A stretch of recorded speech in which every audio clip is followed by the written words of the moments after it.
آج 16 دسمبر ہے۔ آج سے 50 سال پہلے مشرقی پاکستان ہم سے الگ ہوا اور بنگلہ دیش بن گیا۔ ہونا تو یہ چاہیے تھا کہ ہم سے الگ ہونے کے بعد بنگلہ دیش پچھتاتا، ہم ترقی کرتے اور اسے احساس ہوتا، کیونکہ وسائل ہمارے پاس تھے، بہتر سول بیوروکریسی اور انفراسٹرکچر ہمارے پاس تھا، منظم فوج ہمارے پاس تھی، ادارے ہمارے پاس تھے۔ مگر پھر ہوا کیا؟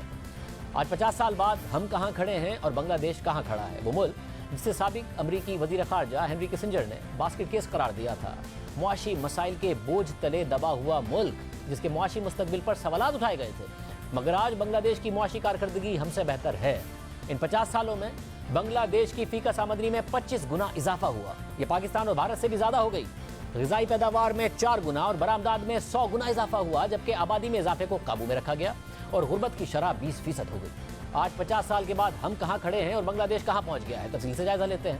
1971 میں بنگلہ دیش کی جی ڈی پی صرف 8 ارب ڈالرز تھی، جبکہ پاکستان کی جی ڈی پی 11 ارب ڈالرز تھی، اور پھر 17 سال کے بعد بھی 1988 میں پاکستان کی جی ڈی پی 40 ارب ڈالرز ہو گئی، جبکہ بنگلہ دیش کی معیشت محض 26 ارب ڈالرز تھی، اور اس وقت بھی پاکستان کی فی کس آمدنی 380 ڈالر تھی، جبکہ بنگلہ دیش کی فی کس آمدنی ہم سے بہت کم 270 ڈالرز تھی۔ مگر پھر ہم آپ کو دکھاتے ہیں کہ کیسے حالات و واقعات بدلے اور 30 سالوں میں بنگلہ دیش ہمیں پیچھے چھوڑتا چلا گیا۔ 10 سال کے بعد 1998 میں بنگلہ دیش کی معیشت 50 ارب ڈالرز پر پہنچ گئی، جبکہ پاکستان کا جی ڈی پی 60 ارب ڈالرز ہو گیا۔ پھر 2003 میں پاکستانی معیشت کا حجم 83 ارب ڈالرز اور بنگلہ دیش کا معیشت کا حجم 60 ارب ڈالرز ہی رہا۔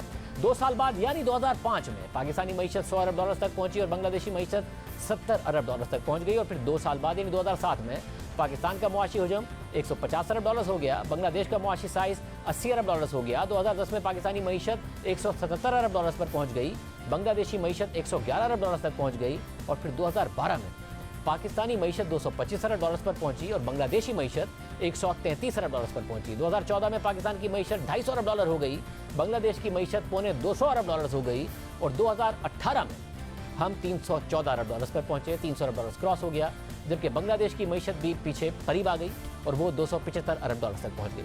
اور پھر 2019 اور 2020 کے 2 مالی سالوں میں ہم نے ترقی نہیں کی، مگر بنگلہ دیش کی معاشی ترقی کا سلسلہ جاری رہا اور بنگلہ دیشی معیشت 300 ارب ڈالرز سے اوپر چلی گئی۔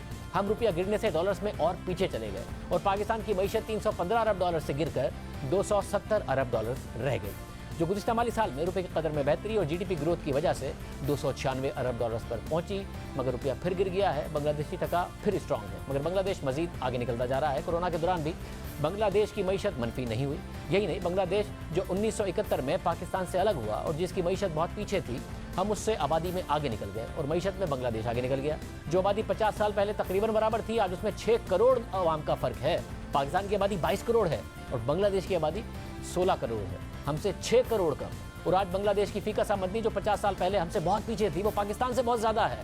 1971 میں پاکستان بنگلہ دیش سے 70% زیادہ امیر تھا، اور آج بنگلہ دیش پاکستان سے 45% زیادہ امیر ہے۔ بنگلہ دیش کے کیبنٹ سیکرٹری کے مطابق گزشتہ مالی سال میں بنگلہ دیش کی فی کس آمدنی میں 9% کا اضافہ ہوا اور وہ 2227 ڈالرز پر پہنچ چکی ہے، جبکہ پاکستان کی فی کس آمدنی میں ڈالرز میں گزشتہ 3 برسوں میں کمی آئی اور گزشتہ مالی سال میں اضافے کے باوجود 1543 ڈالرز پر پہنچی، کیونکہ پاکستانی روپیہ مسلسل گر رہا ہے۔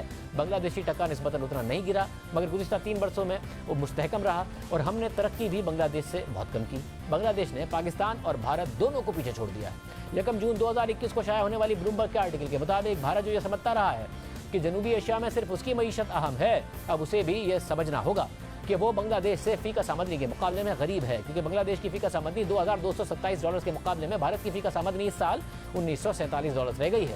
اس کی وجہ یہ ہے کہ کورونا میں بھی بنگلہ دیش کی معیشت منفی نہیں ہوئی۔ اچھی پالیسیز کے ساتھ بنگلہ دیش مثبت جی ڈی پی کے ساتھ گرو کرتا رہا۔ پاکستان کا جی ڈی پی -0.5 تک گیا، بھارت کی معیشت -7.3 تک گئی، یعنی سکڑ گئی۔ اس سال آئی ایم ایف بنگلہ دیش کی معیشت کے لیے اور بہتر توقع کر رہا ہے۔ 2022 میں 7.5% کی ترقی دیکھ رہا ہے، جبکہ پاکستانی حکومت خود اگلے سال کے لیے 4.8% کا ٹارگٹ دے رہی ہے۔ اب 5% کی ترقی کے آثار آتے ہی کرنٹ اکاؤنٹ خسارہ اور شرح سود پاکستان کا پہلے ہی بڑھ گیا ہے۔ مہنگائی 11.5% اور شرح سود 9.25% پر چلی گئی ہے۔ بنگلہ دیش میں مہنگائی بھی ہم سے آدھی ہے، شرح سود بھی ہم سے آدھی ہے، کرنٹ اکاؤنٹ خسارہ بھی کنٹرول میں ہے اور ترقی کا سفر بھی جاری ہے۔ یعنی اسی طرح پاکستان اور بنگلہ دیش کی معیشت میں فرق بڑھتا چلا گیا ہے اور بڑھ رہا ہے، بنگلہ دیش اور آگے نکل رہا ہے۔ بلومبرگ کے آرٹیکل کے مطابق بنگلہ دیش کی معاشی ترقی 3 ستونوں پر کھڑی ہے، اور وہ ستون ہے برآمدات، معاشی ترقی اور مالی معاملات میں دانش مندی۔ 2011 سے 2019 کے درمیان بنگلہ دیش کی برآمدات میں ہر سال 8.6% کا اضافہ ہوا، जबकि पूरी दुनिया की बरामदात में सिर्फ 0.4% इजाफा हुआ। और इस कामयाबी की बुनियादी वजह बांग्लादेश का मुसलसल टेक्सटाइल मलबूसात की बरामदात पर फोकस है। इसके साथ साथ एक अहम वजह खवातीन का बांग्लादेश की लेबर फोर्स में पाकिस्तान और भारत के मुकाबले में ज्यादा बढ़ता हुआ किरदार है। जबकि बांग्लादेश ने अपना कर्ज भी कंट्रोल में रखा, जो जीडीपी का 30 से 40% के दरमियान है। बांग्लादेश का भी टैक्स टू जीडीपी रेशो इतना अच्छा नहीं है, मगर खर्चे भी कंट्रोल में हैं, जिसकी वजह से खसारे कम हैं। जबकि भारत और पाकिस्तान का कर्ज 80% से ज़्यादा है। इसकी वजह से बांग्लादेश के प्राइवेट सेक्टर को कर्ज लेने और सरमायाकारी करने की गुंजाइश और मौके मिलते रहे हैं। ये अहम बात है कि बांग्लादेश ने जनूबी कोरिया और वियतनाम की तरह तेजी से तरक्की नहीं की है, और ना ही उसकी बरामदात में उन ममालिक की तरह उतनी ही तेजी से इजाफा हुआ है। जहां जनूबी कोरिया और वियतनाम ने अपनी बरामदात को फैलाकर टेक्नोलॉजी और इलेक्ट्रॉनिक्स मसनूआत पर इन्हिसार बढ़ा दिया है, डाइवर्सिफाई किया है, तो वहीं बांग्लादेश का इन्हिसार महज टेक्सटाइल सेक्टर में वैल्यू एडिशन पर रहा है। यानी बांग्लादेश के मुकाबले में इस खित्ते की दीगर मईशतों ने बहुत बेहतर कारकर्दगी दिखाई है, जिनका मवाजना बांग्लादेश से किया जा सकता है, मगर बांग्लादेश ने हमसे बेहतर कारकर्दगी दिखाई है। अब पाकिस्तान और बांग्लादेश की बरामदात का मवाजना करते हैं।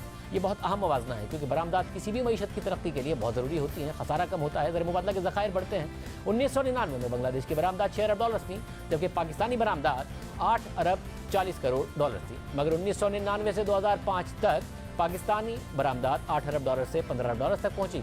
बांग्लादेश की बरामदात 9.5 अरब डॉलर तक पहुंची। 2008 में पाकिस्तान की बरामदात बढ़कर 22 अरब डॉलर हो गई। बांग्लादेश की बरामदात 15.5 अरब डॉलर तक पहुंची, और फिर बांग्लादेश हमसे आगे निकलने लगा। साथ ही उस जमाने में बांग्लादेश ने एक्सपोर्ट्स के लिए नई मार्केट्स ढूंढी, वैल्यू एडिशन पर तवज्जो दी, ज्वाइंट वेंचर्स किए ताकि उन्हें आइंदा फायदा हो। और जनरल मुशर्रफ के दौर के बाद जब पाकिस्तान को फौरी तौर पर IMF के पास जाना पड़ा, तो बांग्लादेश में बरामदात पर तेजी से काम हो रहा था। और 2013 में जब पाकिस्तान 5 साल बाद एक बार फिर से IMF प्रोग्राम में जा रहा था, पाकिस्तान की बरामदात बमुश्किल 3 अरब डॉलर बढ़कर 25 अरब डॉलर पर पहुंची थी, जबकि बांग्लादेश 25 अरब डॉलर के साथ पाकिस्तान के बराबर आकर खड़ा हो गया था। और फिर उसके बाद पाकिस्तानी बरामदात 25 अरब डॉलर से आगे नहीं बढ़ सकी। 2018 में पाकिस्तान की बरामदात उल्टा कम होकर 23.5 अरब डॉलर तक पहुंच गई, और बांग्लादेश 40 अरब डॉलर से ऊपर निकल गया, हमसे बहुत आगे चला गया। हम मुश्किल से 25 अरब डॉलर से ऊपर नहीं जा पाए। इस साल अगर 31 अरब डॉलर के पास बरामदात गई, तो दरामदात 70 अरब डॉलर से ऊपर होने का खदशा है।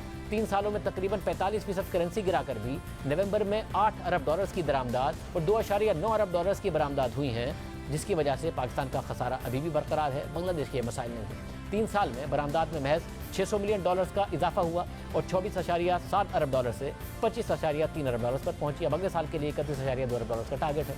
और इस वक्त करंट अकाउंट खसारे को सिर्फ तरसीलात ज़र यानी रेमिटेंसेस से हमें मदद मिली हुई है, जिनमें 3 सालों में 19.9 अरब डॉलर से 29.3 अरब डॉलर तक तकरीबन 9.5 अरब डॉलर या 50% का इजाफा हुआ है पाकिस्तान का। मगर यहाँ भी बांग्लादेश की कारकर्दगी हमसे बेहतर है। बांग्लादेश की तरसीलात ज़र में 3 सालों में 70% यानी 10 अरब डॉलर का इजाफा हुआ है, और वो 14.9 अरब डॉलर से 24.7 अरब डॉलर पर पहुंच चुकी हैं। यानी गुज़िश्ता 3 सालों में बांग्लादेश में तरसीलात ज़र में परसेंटेज में ज़्यादा इजाफा हुआ है। मईशत में बेहतरी के लिए बरामदात और बैरूनी सरमायाकारी बढ़ाना नागुज़ीर है। पाकिस्तान की बरामदात जीडीपी का 10% से भी कम है, जबकि बांग्लादेश और भारत की बरामदात जीडीपी का 15% से ज़्यादा है। वियतनाम की बरामदात उनके जीडीपी का 100% से भी ऊपर है। बांग्लादेश की बरामदात में 84% हिस्सा गारमेंट्स का है। बांग्लादेश चीन के बाद दूसरा बड़ा एक्सपोर्टर है। बहरहाल अब 50 साल बाद बांग्लादेश मुआशी तरक्की में न सिर्फ पाकिस्तान बल्कि भारत को भी पीछे छोड़ रहा है। 2019 में वर्ल्ड इकोनॉमिक फोरम ने बांग्लादेश की मईशत पर एक रिपोर्ट जारी की। इस रिपोर्ट के मुताबिक बांग्लादेश की मईशत भारत से ज़्यादा तेज़ी से आगे बढ़ रही है। 2010 से 80 लाख अफराद गुर्बत से निकल आए हैं, और सिर्फ 10 साल में फ़ीका आमदनी में 3 गुना इजाफा हो गया है। बांग्लादेशी मईशत में तेज़ी से बेहतरी की 4 वजूहात हैं। पहली वजह कि बांग्लादेश में दुनिया की दूसरी सबसे बड़ी गारमेंट्स इंडस्ट्री है। सिर्फ चीन बांग्लादेश से आगे है, और गारमेंट्स की एक्सपोर्ट्स हर साल तकरीबन 16% से बढ़ रही हैं। दूसरी वजह बड़ी तादाद में नौजवान वर्क फोर्स है। बांग्लादेश दुनिया की 8वीं बड़ी आबादी है, मगर उसकी आधी आबादी 25 साल से कम उम्र अफराद पर मुश्तमिल है। नौजवान टेक्नोलॉजी को आसानी से कबूल कर लेते हैं और तेज़ी से सीखते हैं। तीसरी वजह डिजिटल पावर है। बांग्लादेश में 60 लाख IT फ्रीलांसर्स हैं, जो दुनिया में सबसे ज़्यादा तादाद है। टेक्नोलॉजी बांग्लादेशियों को फॉर्मल इकोनॉमी से जोड़ रही है। ज़्यादा से ज़्यादा लोग ऑनलाइन बैंकिंग अकाउंट्स तक रसाई हासिल कर रहे हैं। चौथी वजह वर्ल्ड इकोनॉमिक फोरम ने यह बताई कि बांग्लादेश नॉलेज बेस्ड सोसाइटी की तरफ बढ़ रहा है। फार्मिंग और मैन्युफैक्चरिंग में तब्दीलियाँ लाई जा रही हैं। बांग्लादेश ढाका में अपनी टेक्नोलॉजी हब कायम कर रहा है। नए कारोबारी अफराद को ज़बरदस्त किस्म के टैक्स रियायतें दी जा रही हैं, और सरमायाकारों को राग़िब करने के लिए 100 स्पेशल इकोनॉमिक जोन्स कायम किए गए हैं। बांग्लादेश का अज़म है कि वो आइंदा 20 सालों में तरक्की याफ्ता मुल्क बन जाएगा। बांग्लादेश की तरक्की में बरामदात, खासतौर पर गारमेंट्स की बरामदात का बड़ा अहम किरदार है। उस इंडस्ट्री में ख़वातीन लेबर का अहम किरदार है। 40 लाख बांग्लादेशी इस इंडस्ट्री से बराह रास्त जुड़े हुए हैं और उसमें 80% खवातीन हैं। बांग्लादेशी खवातीन का मईशत में किरदार पाकिस्तान और भारत से बहुत ज़्यादा है। अहम बात यह है कि बांग्लादेश में हुकूमत पर अपोजिशन को टारगेट करने का इल्ज़ाम लगता है, जमहूरी आज़ादियाँ ख़त्म करने का इल्ज़ाम लगता है। हुकूमत और अपोजिशन में शदीद इख्तलाफात हैं और ये सब बांग्लादेश की तरक्की को मुतासिर करते हैं, मगर मुआशी पॉलिसियों का तसलसल है और सरमायाकारों को यह एतमाद रहा है कि हुकूमत बदलने से पॉलिसी उस तरह नहीं बदल जाएगी कि उनकी सरमायाकारी ही खतरे में पड़ जाए। यानी सियासी अदम इस्तेहकाम के बावजूद मुआशी पॉलिसियों में इस्तेहकाम पर इत्तफाक है। आज साबिक State Bank governor doctor Irshad Hussain ने इस हवाले से अपने आर्टिकल में लिखा है कि सख्त सियासी दुश्मनी होने के बावजूद वहाँ मुआशी पॉलिसियों, प्रोजेक्ट्स और प्रोग्राम्स का तसलसल बरकरार है। सियासी जमातें मैक्रो इकनॉमिक इस्तेहकाम, माली दूरंदेशी, तिजारत में तोसी, प्राइवेट सेक्टर के लिए मराहत और मुआशी तरक्की के अपनी बुनियादों से पीछे नहीं हटी। पॉलिसी में तब्दीली ना करने की वजह से देखा गया है कि हुकूमत की तब्दीली के बावजूद ऐसी कोई अचानक तब्दीली नहीं आई जो सरमायाकारों और मार्केट के जज्बात पर मनफी असर डाले और यूँ सरमायाकारों को बिला तात्तुल अपना काम जारी रखने का मौका मिला, जो वक्त के साथ मुआशी तरक्की का बाइस बना। और यूँ 50 साल में बांग्लादेश हमसे आगे निकल गया। मगर हमारा मामला ये है कि हमने हकीकत का सामना करने के बजाय हकीकत से नज़रें चुराई, हकीकत को छुपाया। जब ढाका हाथ से निकला और शिकस्त हो गई तो उसके अगले दिन अखबारों में ये हेडलाइंस लगवाई गई कि उस वक्त के सदर और आमिर जनरल याया खान का कहना है कि जंग जीत तक जारी रहेगी, जबकि कम नुमाया खबर में लिखा गया था कि भारतीय फौजी दस्ते ढाका में दाखिल हो गए और पाकिस्तानी फौजियों के साथ मुज़ाकरात के बाद अब जंग रुक गई है। यानी सेंसरशिप ने मगरबी पाकिस्तान की आवाम को सूरत हाल के बारे में अंधेरे में रखा, हक़ाइक़ आवाम के सामने नहीं आए। ये होता है सेंसरशिप का नतीजा। सच को रोक कर आप सच्चाई को रोक नहीं सकते, हकीकत को बदल नहीं सकते और मुस्तकबिल में भी अपनी तस्हीह कर नहीं सकते। याया खान का बयान छप रहा था कि आखिर तक लड़ाई जारी रखेंगे, मगर मशरक़ी पाकिस्तान अलग हो चुका था, हथियार डाले जा चुके थे। ना उस वक्त सच छापा गया, न बाद में हमीदुर रहमान कमीशन रिपोर्ट सामने लाकर अवाम को सच बताया गया। मगर क्या सच छुपाकर, अपनी गलतियाँ छुपाकर हमने गलतियाँ दोहराना छोड़ दी या गलतियों की तस्हीह की? ज़रा सोचिए।